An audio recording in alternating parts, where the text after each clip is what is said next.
আমরা বিয়েতে গীতা দেওয়ার প্রচলন শুরু করেছি। আমার এই যে ক্যামেরাম্যান আছে দেবজিৎ, দেখছেন ওখান থেকে ক্যামেরা করছে,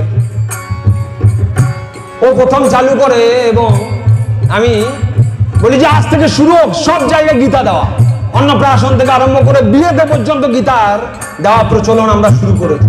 প্রথম যেদিন গীতা দিয়েছিলাম সেদিন লোকে হেসেছিল যে এরা বিয়েতে গীতা দেয়, সেদিন কিন্তু মানুষ আমাদেরকে দেখে হেসেছিল। তো কেন বিয়েতে গীতা দেবো কেন? বিয়েতেই তো গীতা লাগবে, কারণ একটা কন্যা আসছে, একটা মেয়ে আসছে একটা নূতন পরিবেশে, এবার সে তো মানিয়ে নিতে পারবে না। সেই জন্য দেখবেন বিয়ের পর একাধিক ঝগড়া ঝামেলা শুরু হয়, একাধিক ডিভোর্স দিতে শুরু করে। কেন এগুলো কেন হচ্ছে? কারণ সে মানিয়ে নিতে পারছে না।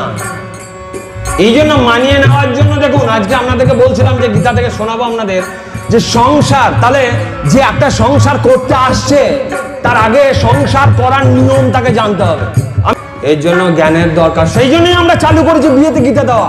দেখুন গীতাতে কি বলছে আজকে শুনুন, যে সংসার করতে গেলে আপনাকে কোন রাস্তা দিকে যেতে হবে। তাই বলছে গীতার জ্ঞান যুগে জ্ঞান লাভ করতে হবে সংসার করতে গেলে। সেই এই জন্য আপনার সন্তানের হাতে একটা গীতা তুলে দিন, বিবাহ বার্ষিকীতে গীতা দিন, ভাগবত দিন, পুরাণ দিন, উপনিষদ দিন, বিয়ে করার আগে গীতা দিন তাকে।